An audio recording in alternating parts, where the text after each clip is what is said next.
Load ఖాళీ చేసి lorry తిరిగొస్తుండగా driver నిద్రమత్తులో జారుకోగా నడుపుతున్న లారీ అదుపు తప్పి కల్వర్ట్ నుండి కొట్టి పల్టీపడింది.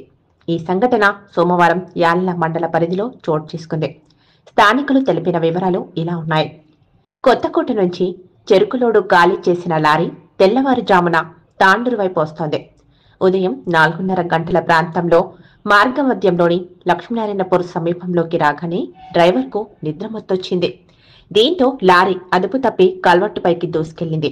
అప్రమత్తమైన డ్రైవర్ స్వల్ప గాయాలతో తప్పించుకున్నాడు. లారీ కల్వర్టుపై నుంచి పల్టీ కొట్టింది.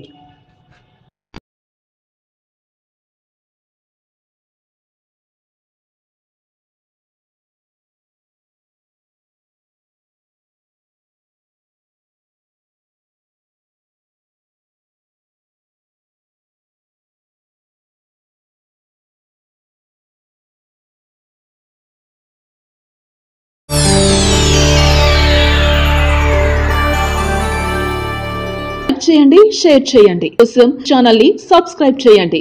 అలాగే ఇక్కడ ఉండే ఈ గంట సింబల్ ని క్లిక్ చేయండి.